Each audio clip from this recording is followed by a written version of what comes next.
Are we about to see more changes in the liturgy? And is the Catholic ban on artificial birth control soon to be rescinded?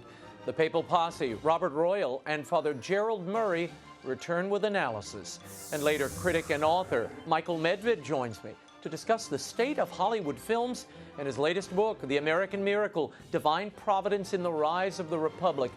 The World Over begins right now.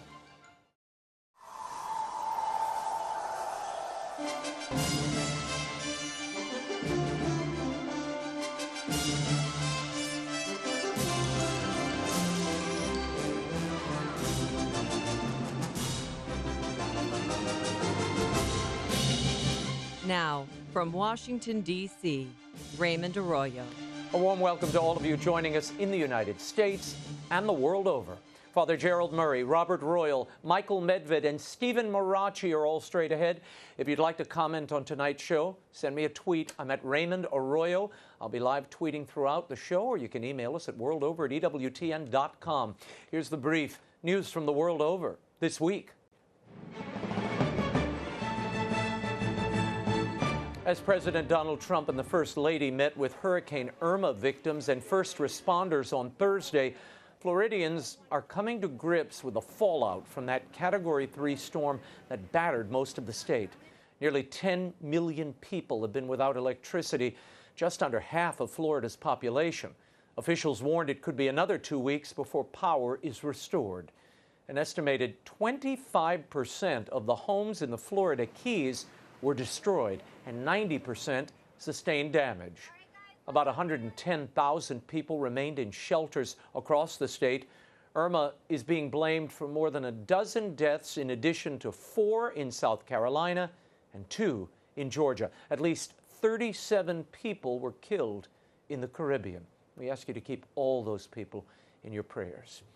And Pope Francis wrapped up his visit to Colombia on Sunday. The trip got off to a rocky start when the Pope-mobile abruptly stopped.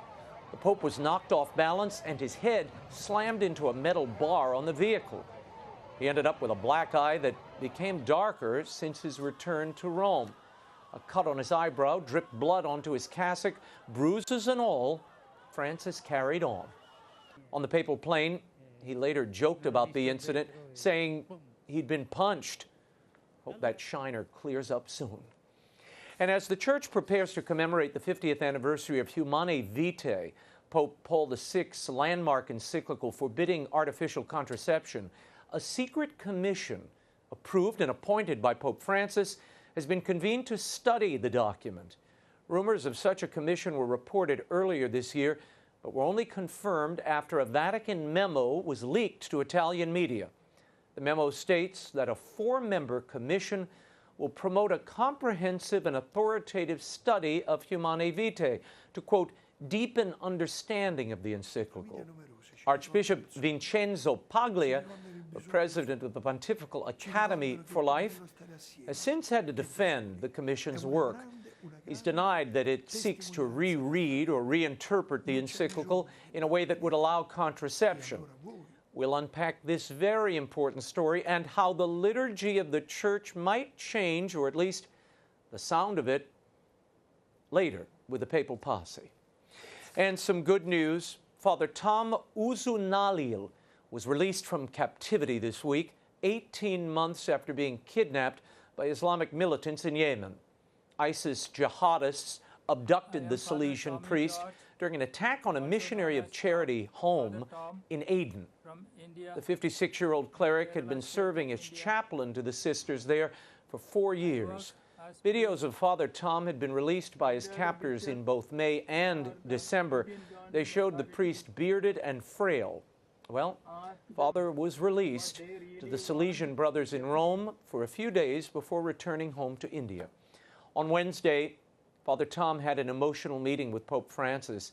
He even kissed the Pope's feet. He said he offered his captivity and suffering for the Pope and the Church. And same-sex marriage is up for a vote in Australia. Beginning this week, some 16 million voters will receive mail ballots asking simply, should the law be changed to allow same-sex couples to marry? Should a majority of Australians support same-sex marriage, Parliament will then vote by December to lift the current ban. In the recent poll, 70% say they intend to vote in favor of gay marriage. And rejecting an order from Pope Francis, the Brothers of Charity announced Tuesday that they will continue offering euthanasia to non-terminally ill patients in their facilities. The religious order runs 15 psychiatric hospitals in Belgium. At a press conference, its leaders claimed that their policy conforms to Catholic moral teaching, and there can be absolutely no doubt about their fidelity to church teaching. They said their policy still defends the idea that life should be defended, while respecting the freedom of doctors to perform euthanasia or not in their hospitals. The Brothers of Charity adopted this odd policy for the Belgian hospitals in April. This view was not shared with Brother Stockman, the Superior General of the order, who called on the Vatican to take action. In August, Pope Francis had ordered the Brothers of Charity to change their policy and conform to church teaching. We'll see what happens. And a Catholic chapel that survived the September 11th terrorist attacks in New York may not survive a hefty rent increase. On the eve of the 16th anniversary of the attacks, a group of 9/11 families, parishioners, and neighbors held a news conference and rallied to keep St. Joseph's Chapel open instead of replacing it with a high-end retail store. The chapel, located within Gateway Plaza, right across from where the Twin Towers once stood, served as a command center for rescue workers and volunteers. It also provided solace to grieving families in the aftermath of that tragedy. But in the last few years, St. Joseph's rent has gone from $75,000 a year to $300,000. The Catholic Archdiocese of New York says this struggling parish cannot sustain the cost. So some parishioners have come up with a plan. Their plan is to have the Battery Park City Authority repurpose St. Joseph as a Battery Park community center.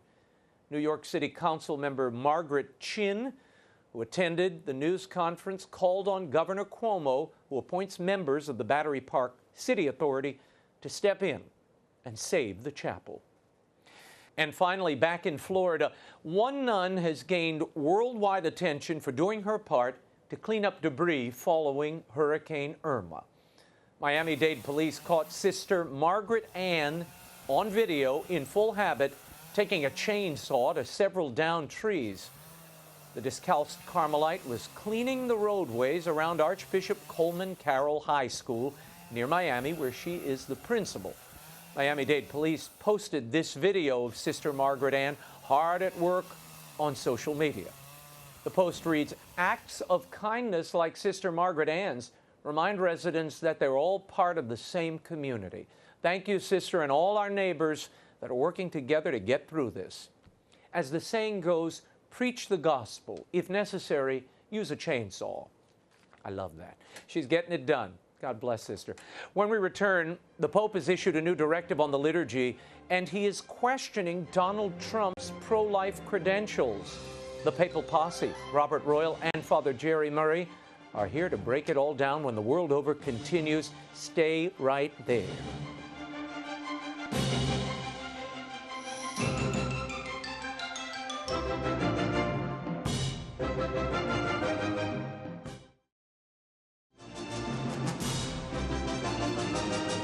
Now, once again, Raymond Arroyo.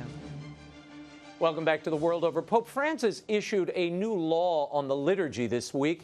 Will it change how the Mass is celebrated in your parish? And what are the Holy Fathers questioning President Trump's pro-life bona fides due to his immigration policy?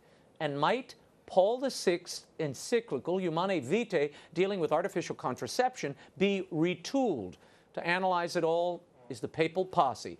Editor-in-Chief at thecatholicthing.org, Robert Royal, and Father Gerald Murray, canon, lawyer, and priest of the Archdiocese of New York. Thank you all for being here in studio with me. I want to start with Magnum Principium, which is the Pope's new motu proprio, an edict of the Church dealing with liturgical translations. He dropped this on Saturday, and it makes a series of changes in canon law.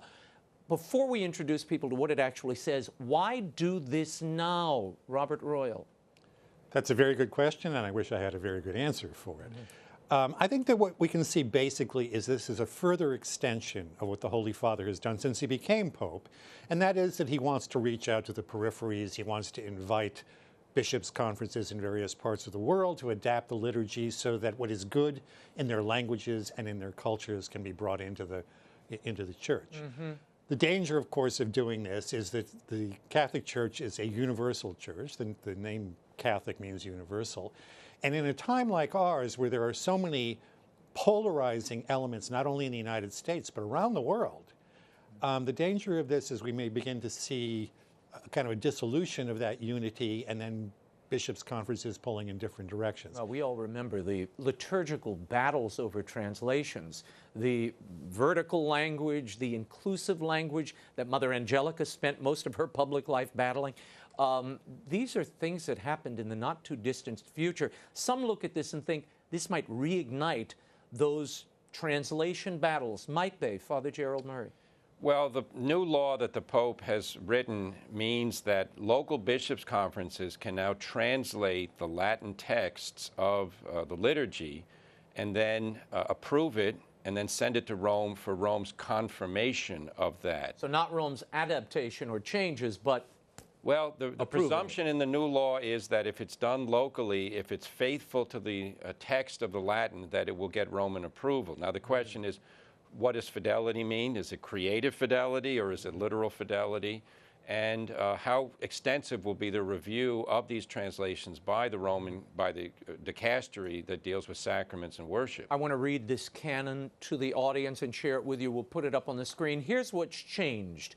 Canon 838, Part 2.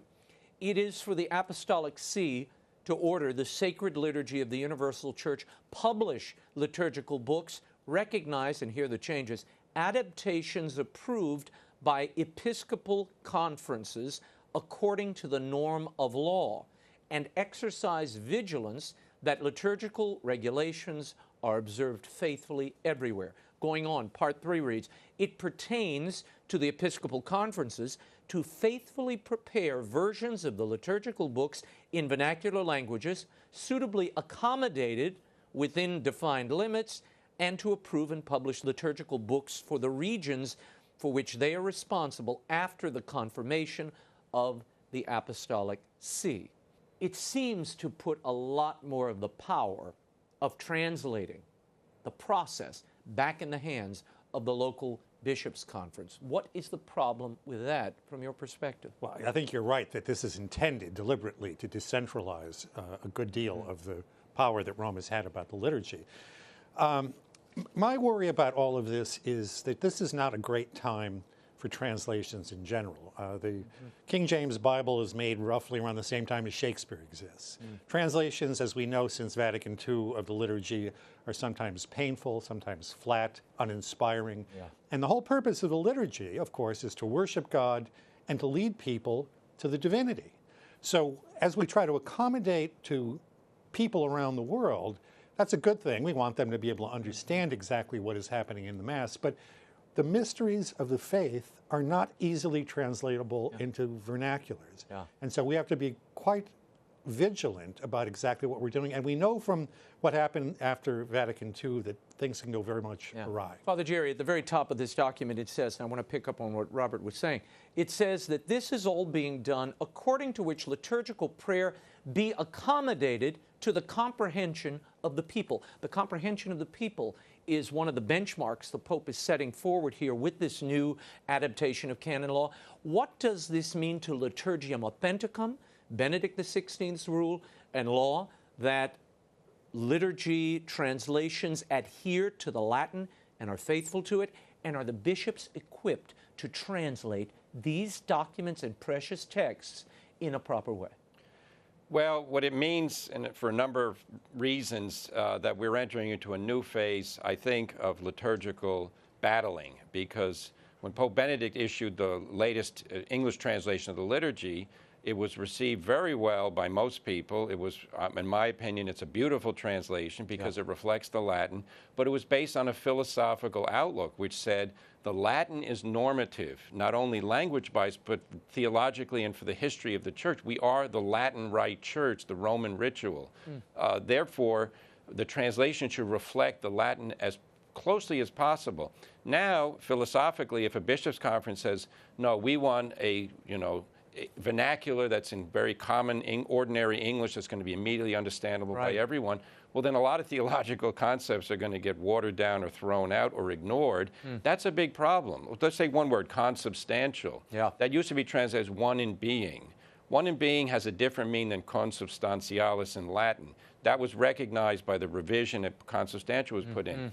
It's a catechetical task for us priests to explain what it means to be of one of the same substance. But now, if the whole thing is subject to retranslation, we could have some disunity. I mean, you could have the bishops' conference in Africa say, we want a translation, the one in America, and then you could travel the world and find or 5 Canada. or 6. Canada could want one.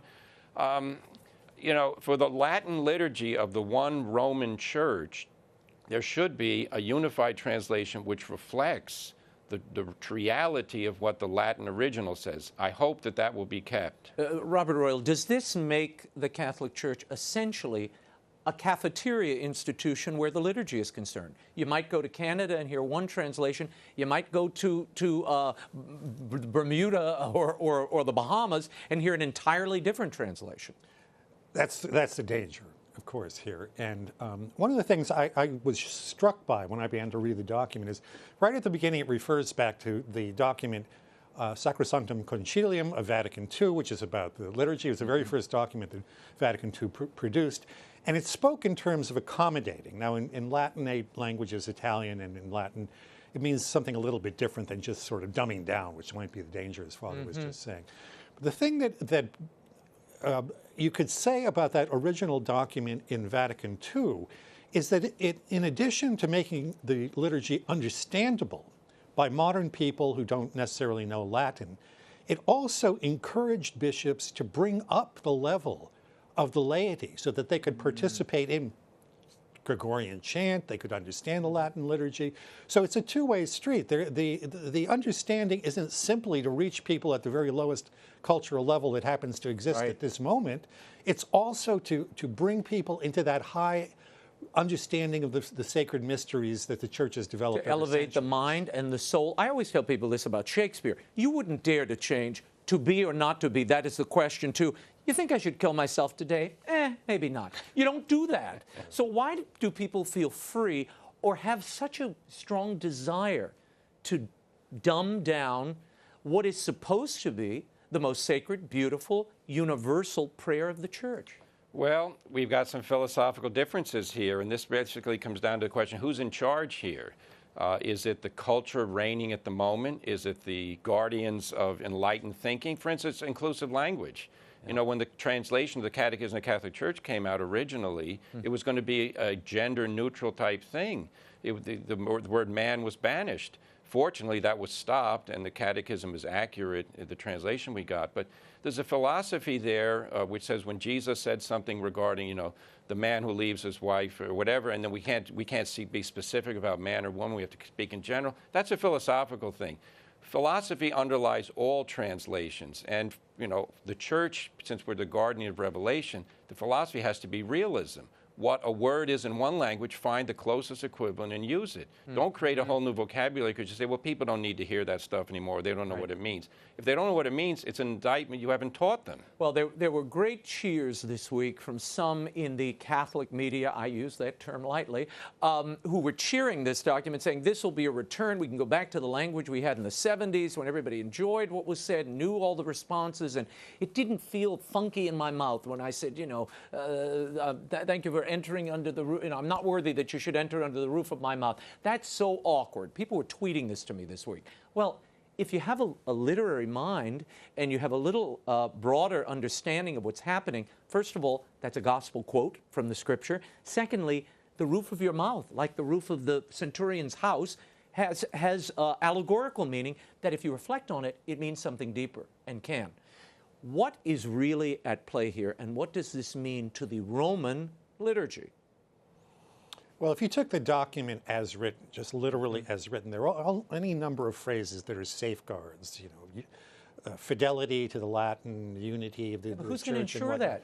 All they're saying here is you need a confirmation of the Holy See, and the Holy See should not be considered as an alternative intervention in the process of translation. That's what Benedict XVI was all about. Yeah, I think we can say with a great degree of confidence that if some highly rigid and esoteric translation were to appear, Rome might not be so hands-off about what appears there. There must be some way of maintaining the universality. But look, I want to go back to this point. This is a time in history when our culture is very horizontal. It's almost the case, I mean, to quote Shakespeare, it sounds so unreal to many people. And of course, that's a problem in terms of evangelizing even the Catholic people. But there has to be a double process going on here. At the same time that we're reaching out to people and accompanying them and trying to bring them into the faith, we also have to elevate them. I mean, the church, the greatest role that the church can play at this moment through its spiritual teachings, its moral teachings, its social outreach is to elevate the society in which we live, which is very pragmatic and very sort of pedestrian. I want to remind you all of something. We can come back to this if we have time. This all came out, this revision in the liturgy, came out of a commission that the Pope appointed to study the translations and how they were formed. Now we have reports of another commission that has been appointed as the 50th anniversary of Humanae Vitae, a landmark encyclical, Paul VI, that defined the teaching on artificial contraceptives, and to the eyes of many was a prophetic document. Now that too is being studied. Might this lead to a reimagining, retooling, or changes of the teaching we see in Humanae Vitae? Father Jerry. We can only pray no. Now we have to face it. There's a relentless pressure outside and inside the church to discard Humanae Vitae. And it was one of the missions of Pope John Paul II in his pontificate to preach the value of the church's teaching as regards the immorality of artificial contraception. To form a commission, which, by the way, was kind of is called a study group, and it's been revealed by journalists. There's been no announcement of it. That's kind of very worrying. In my opinion, we don't need to restudy Humanae Vitae. We need to teach it in the first place, because Humanae Vitae was not in Pope Paul VI making something up. It was a reaffirmation of perennial church teaching based on the understanding that new means of contraception are not in any way allowable because they're analyzed by the same reality of creation. God made man and woman, and they're fertile, and fertility is a gift from God, must be respected.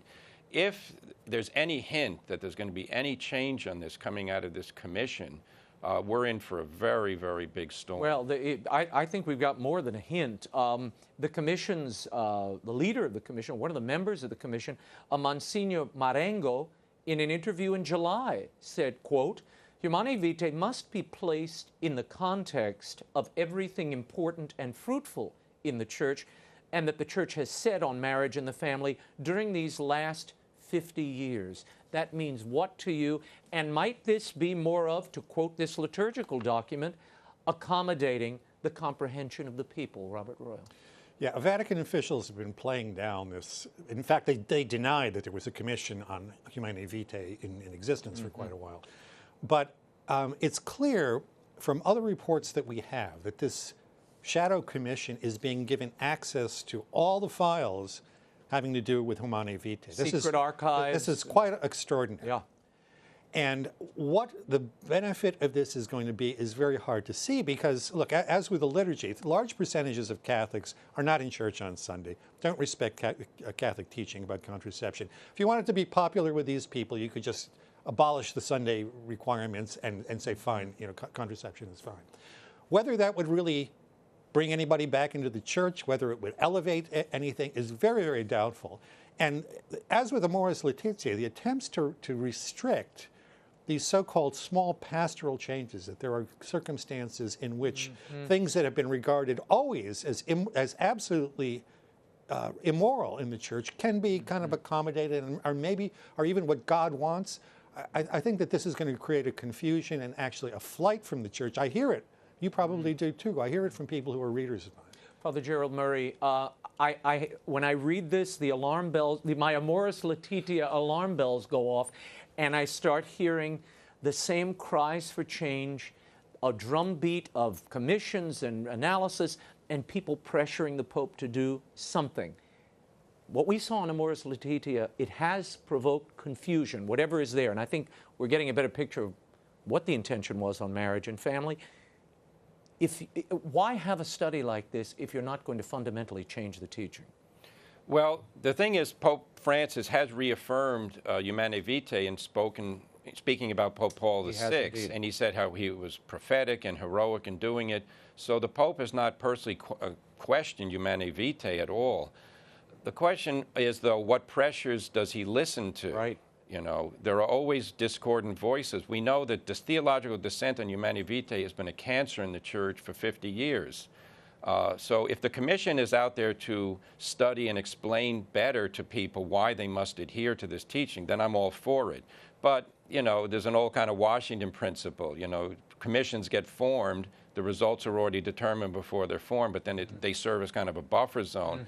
I hope that's not the case here, but, you know, I'm not happy when I don't hear prominent defenders of Humanae Vitae being on a committee like this. So that would be something to worry about. I've got to shift to another topic. When the Pope was on his plane back from Colombia, he was pulled into a question on DACA, that deferred action against refugees who are already here, young immigrants, that President Obama drafted up, many say, without the constitutional authority to do so. President Trump has since rescinded DACA and said, I'm going to give Congress 6 months to find a real lasting solution for these people and a way to save them. But it's up to Congress to do that. The Pope questioned the president's pro-life bona fides. And he says, if U.S. President Donald Trump considers himself pro-life, he should reconsider his decision to end a program that allows the children of undocumented immigrants to remain in the United States. The Pope's point being, family unity is paramount, and this is part of the pro-life mission. Your reaction to this? Yeah, I think the Holy Father was cautious. I was surprised at how cautious he was in actually the way he spoke about this, although that outtake that you just had sounds very striking. I think what he doesn't understand is what you were getting at is this is a constitutional question. Right. It was President Obama who did this unilaterally outside the constitutional structures because it is up to Congress to make decisions about immigration policy in the United States. So in a sense, although obviously President Trump wants to restrict certain types of immigration, in a sense, what he's doing is simply saying we're going to revert to the constitutional procedures and order that are supposed to be followed. But I don't think that the Holy Father understood that so much. He always affirms openness to immigration, sure, refugees, et cetera. And I think that's mostly what he was hearing when he was questioned. And I don't think anybody would have a problem with that. Father Jerry, the larger question is, have you ever seen a pope challenge someone on their pro-life credentials using what is an issue that isn't directly related to abortion or the procurement of abortion? And the truth of the matter is, Trump has a pretty good record on this column. Well, you know, I'm very grateful that he appointed a pro-life justice to the Supreme Court, and I'm very grateful that this administration is doing what they can to promote at lower levels in the justice system the pro-life mission, or the pro-life reality, let me put it bluntly. You know, some people, I think the Pope would fall into that, would include pro-life issues to be beyond simply abortion, euthanasia, mercy killing, and all the things that are most grave threats. And I agree with him to a certain extent, but I agree with Bob. When it comes to a question of law and how you resolve a dispute regarding immigration, it's not as immediately evident that you're anti-pro-life if you say the solution to immigration must come from Congress, not the president. In his defense, the Pope said he did not study the DACA issue, and I believe him. Yes. Let's look at this other quote. This is about climate change. Also, on the plane home, the Pope says here, whoever denies climate change, has to go to the scientists and ask them. They speak very clearly. Scientists are precise. Then they decide, and history will judge those decisions. He also said it reminded him of the psalm where man just is stupid and won't listen. Again, are we elevating prudential judgments and side issues to the level of clear moral teaching of the Catholic Church? Well, this Pope has made it very clear that he's on board with even the most radical environmental claims. We all remember the famous passage in Laudato Si where he says, using air conditioners Turn your air conditioner off. is sort of a bad thing. I don't mind him weighing in and saying that we ought to be careful about creation. When we start to get down to the specifics, there are some people who think that the recent hurricanes that hit the United States are the result of climate change. They aren't. No scientist will tell you that there's a direct connection from one to the other. So it's fine for him to affirm care for creation. That's fine. The policies have to take a lot of different things into account. And if we are going to allow people to remain in poverty because we're too restrictive in our economic activities, well, then we see that there's actually a balance in terms of protecting the creation. We also have to protect the human creation. Yeah.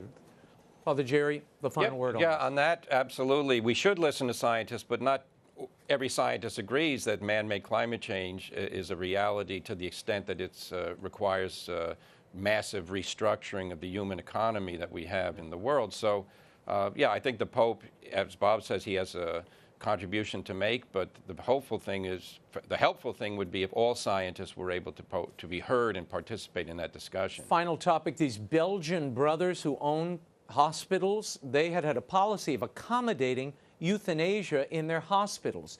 They were disciplined by their bishop, the Holy See. The Pope said, you can't do this. This week they come out and said, we have to do it. We have to make all the medical treatments available. What should the papal reaction be and the Holy See's reaction? These brothers either change immediately or they should all be suspended and their hospitals should be declared non-Catholic. This is not a joke, and this is really infuriating that people can pretend to be serving the interests of the Catholic Church and the teaching of Christ while having their patients killed in their facility by doctors. The Nazis did precisely that. The Nazis practiced euthanasia on people under the guise of having doctors do it. Now, these brothers, it's unbelievable that these brothers would consider that they're doing the will of Christ. This is a corrupt organization if they don't change. Robert? I'm going to quote the Holy Father. I haven't studied this issue.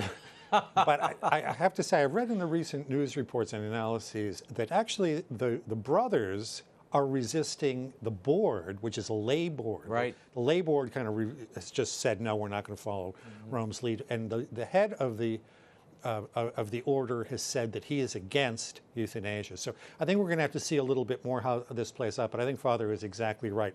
You cannot have people calling themselves Catholic killing innocent human beings. Papal Posse, thank you both for being here. Robert Royal and Father Jerry Murray's commentary are at catholicthing.org. Up next, do you believe in miracles? Syndicated radio talk show host and author Michael Medved is here to talk about his latest book and the American miracle. The World Over continues in a moment. Stay right there.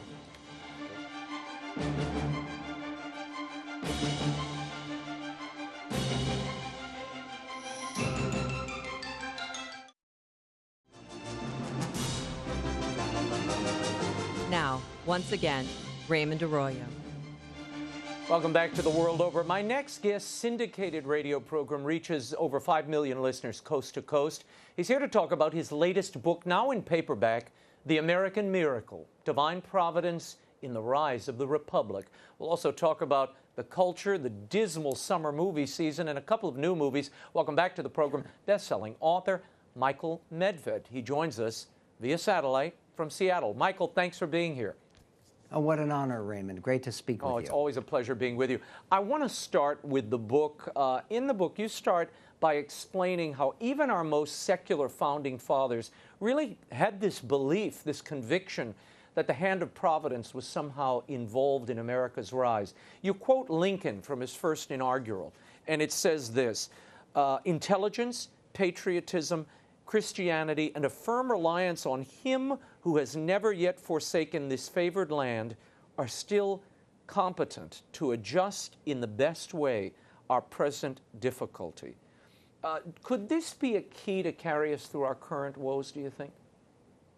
Well, it has to be, because one of the great difficulties that we have in this country is how do you explain how America came to be?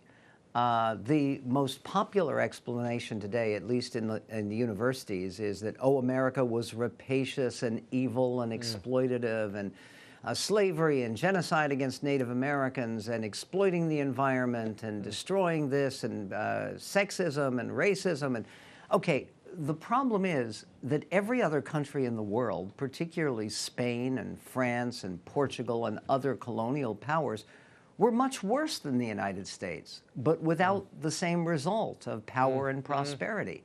So that explanation doesn't work. And then you get to this other common explanation. We've had a lot of happy accidents in America. Yeah. Except, as you know and I know, Raymond, a pattern of happy accidents is still a pattern. Yeah. And it's evidence of design, not of random evolution. Why did you decide to highlight these particular moments in American history? And you really go back from the Revolutionary period, you know, down through history, through Lincoln, and I mean, it really is a sweep where you see divine providence at play in this American experiment.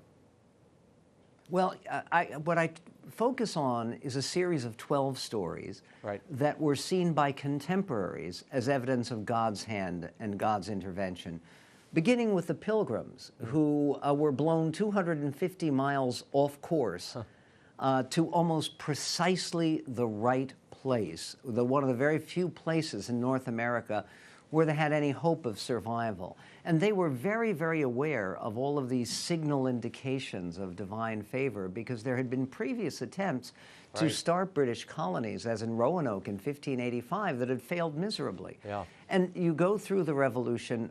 President Washington, in his first inaugural address, said we have to acknowledge the invisible hand. And he didn't mean the invisible hand the way Adam Smith did.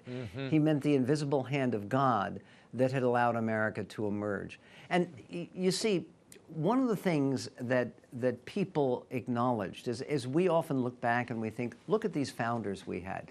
We had Madison and Jefferson and Adams and Washington and Franklin and these remarkable people. And that's why America did so well. Except all of those people, including those who were unconventional religious believers, saw themselves as the instruments of design and not its authors. Yeah, and I think that's important to remember and to recapture. Yeah, and many of these men were not men of faith. I mean, you couldn't, you know, they were deists. In some cases, you know, they were agnostics. But they all had this sense that there was a divine hand in the work they were about and in what was happening around them. Tell me for a moment a story very near and dear to my heart as a New Orleanian. You mentioned here the Battle of New Orleans, Andrew Jackson, and the interaction with a particular order of nuns, the Ursulines.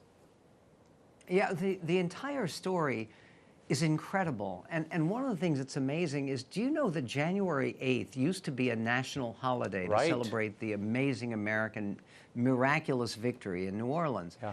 And part of what happened is Jackson came down with militia facing what at the time was the largest overseas army that Britain had ever sent anywhere, and facing a brother-in-law of the Duke of Wellington, who was commanding these vaunted British veterans who were known as Wellington's heroes, against these American frontiersmen and some freed slaves and who had come there from Santo Domingo.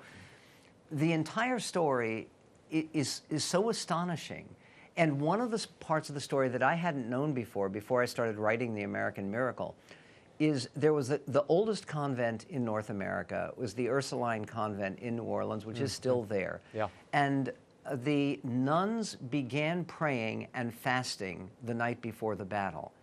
And they prayed to God through a statue of the Holy Mother, Our Lady of Prompt Succor. Of Perpetual Succor. Right. Of Prompt Succor, Prompt Succor. We wanted fast in New Orleans. What's amazing, you bet. And on that Sunday, because it was a Sunday, as they were just celebrating Mass, the battle was over in 18 minutes. And the results of the battle were astonishing. There were about 3,000 British casualties and 7 American casualties, and everyone hailed it as evidence of a miracle. And someone ran in while they were celebrating Mass and said, miraculous deliverance. The city is not going to be burned, and the women are not going to be attacked and raped, as, by the way, the British had very much threatened to do. Right. What's amazing is that Jackson himself, he was a Presbyterian, came and visited the convent and thanked the Ursulines for having prayed and helped him win his victory, which is pretty remarkable considering some of the anti-Catholic prejudice that was so rife in the country at the time. Right. Right. It's a fascinating book, and when you look at when you stack these stories up side by side, they really do give you a sense that this was in some ways a God-made nation, and you know that we have an obligation to continue that sense that there is a divine hand here, and at least acknowledge it in our history as well.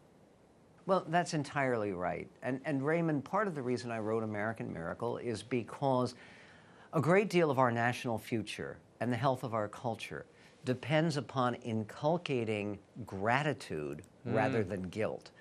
And given the fact that we do live in a favored land, we're so fortunate to be here. We live lives that are so privileged compared to what our parents and grandparents and great-grandparents lived. If we don't feel gratitude, then of course you end up feeling guilt. And guilt is paralyzing and inappropriate for the United States, which continues to play such a remarkable and positive and called upon by God role. And what's fascinating to me here is also the idea of grace, because one of our great national hymns, which I cite in the book, America the Beautiful, it says, "America, America, God shed his grace on thee." And grace is a gift from God. It is what God chooses to use us for his own purposes. In other words, I think too many people sort of view the blessings that this nation has received as a return on investment, as we're good, therefore we will be blessed. And what our founders believed, and what certainly Abraham Lincoln believed, and the last 3 chapters of the book are about him, is that it wasn't so much a reward as it was God using the country as his instrument, and his instrument for the uplift and redemption of mankind.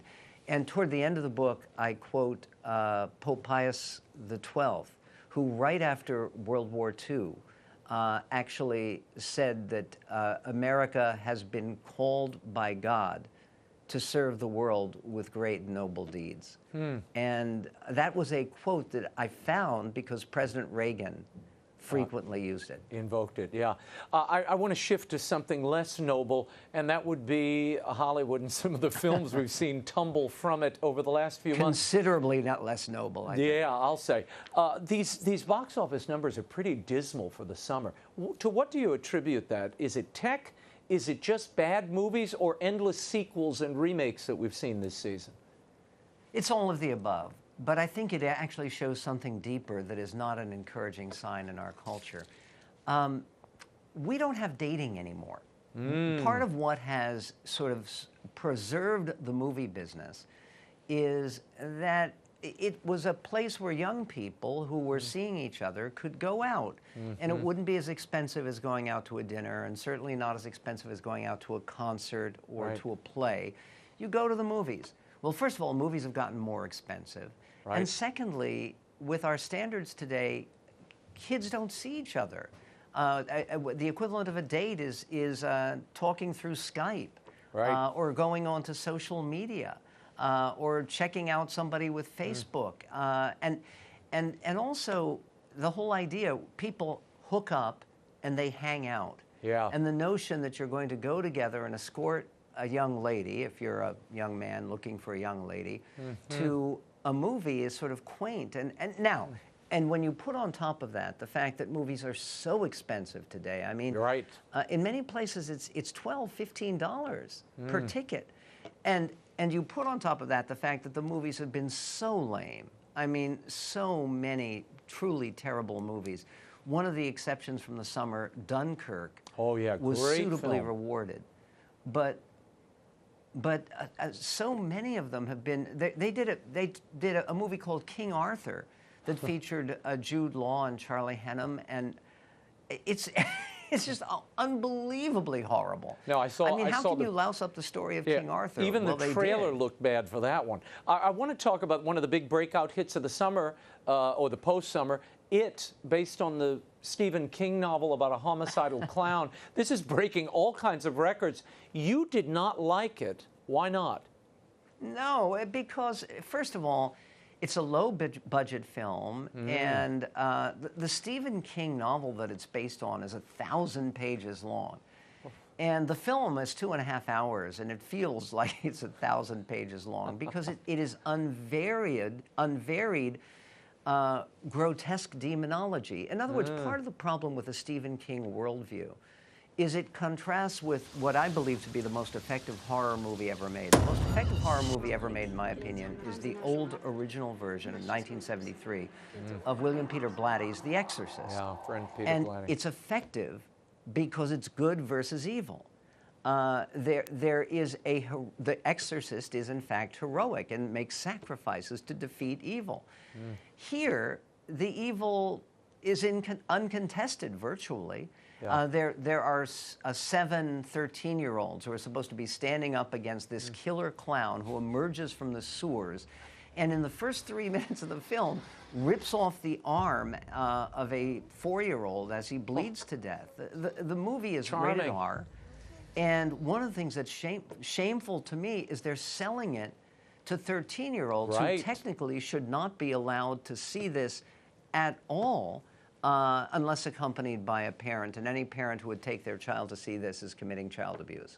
Good for you. No, in the advertisements, they have been marketing this as like E.T. You know, it's kind of an adventure, and the kids get together, and they get on their bikes, and they chase down the killer clown. We don't hear that he drowns them, mutilates them, does all manner of things to them, so I'm glad you're enlightening the audience. Tell us very quickly about Mother. Go ahead. They're zombies, and by the way, in the original novel, in the original novel, and this is not on screen, but there's only one girl. There's one girl and 6 boys. They're all supposed to be 13. She ends up having sex with all of them at once, and which is, you know, I'm sorry. This is not fun for the whole family, unless it's the Manson family. Yeah, no, I never. That's a Stephen King book I missed somehow, and I'm kind of glad I did. Tell us about this movie, Mother, which is getting some praise, a Darren Aronofsky film. What is this about? Big stars, Jennifer Lawrence and major Hollywood figures. What's the story about? And Michelle Pfeiffer and Javier Bardem, Oscar winner Javier Bardem, and Ed Harris is in it. This is one of the most disturbing and altogether worst movies I've ever seen. It's appallingly bad. Everyone listening to us should be warned. The movie features infanticide, cannibalism, torture, mutilation, destruction, being burned alive. There is a grotesque parody of the Sacred Heart at the end of the film, where one of the characters, while still alive, has a chest opened up and the heart removed. And the entire film is deeply disturbing and disturbed, and with no point at all. And so unrelievedly dark and brutal and ugly. I think it's one of those things that every one of the talented people involved with it should feel embarrassed and regretful of this result. This makes it feel like Rebecca of Sunnybrook Farm by comparison. Well, you know, all of this sort of long for the killer clown. This is very revealing about the heart of our culture and what is being at least elevated in the minds of some and promoted. This dark, unrelenting sort of progress of evil. While your book, and I want to end with this, talks about something very different, which is this American miracle and the notion that God is guiding and a guiding hand in the Republic. Have you felt divine providence in your own life? At the end of the book, you talk about how you feel divine providence has touched your own. I do. I felt divine providence. We recently were blessed, Raymond, with our first grandchild. Oh, congratulations. Our granddaughter, Julia Rose Medved, is now 9 months old. And when I met my wife, Dr. Diane Medved, author of the new book, Don't Divorce, and it's wonderful to be married to somebody who writes a book called Don't Divorce. After all those years, you bet. Diane and I met, on the most bizarre circumstances and with the most bizarre series of coincidences. And we felt from the time we got serious about one another, which was almost instantaneous, what I think a lot of couples feel, which is this is no accident. There's actually a beautiful section from the Talmud where Rabbi Yossi bar Halafta is asked by a Roman matron who is challenging his belief in God because she's Roman and she believes in the multiple gods. Right. And she says, your God, what has he been doing since creation? What has he been doing since he rescued the Jews from slavery in Egypt? And has he gone asleep? And Rabbi Yossi says, no, during that time, he has been making matches between husband and wife, and that's more difficult than splitting the Red Sea. In other words, it is harder to join together meaningfully than to split apart. And I do think that sense of the miraculous, I met my wife, and again, I've written about it, so I'll admit it. Yeah. We met on the beach. We were swimming in the water, and this is the Pacific Ocean in Santa Monica. And I've often thought, if I hadn't gone to the beach, if I'd gone to the beach an hour later that day, or an hour earlier, and I would not have met Diane, and these 3 children and our now grandchild wouldn't exist, and my life would be immeasurably poorer and less blessed. And yes, I do think there is such a thing as providence and as destiny, and all Americans benefit from it every day that we live in this favored land. Well, thank you for the book, Michael Medved. Mazel tov on your new granddaughter, and for staying together with your wife all these years and having a beautiful family. The American Miracle, Divine Providence in the Rise of the Republic by Michael Medved is now available in paperback. It's at bookstores and online everywhere. Michael, thanks for being here. Thank you, Raymond, and thank you for reading the book so carefully and sympathetically, and God bless you. Always a joy. Thank you. God bless you. Well, that is all the time we have. Until next week. The show continues on Facebook and Twitter. Like me on Facebook. Follow me on Twitter. Sounds so desperate. The links are at RaymondArroyo.com. Be sure to join us next week. Author and theologian George Weigel is here. He'll talk about his new personal memoir, Lessons in Hope, My Unexpected Life with St. John Paul II. Until then, we'll be scouting the world over for all that is seen and unseen. On behalf of the staff and crew of EWTN News, thank you for watching. I'm Raymond Arroyo from Washington, D.C. Bye now.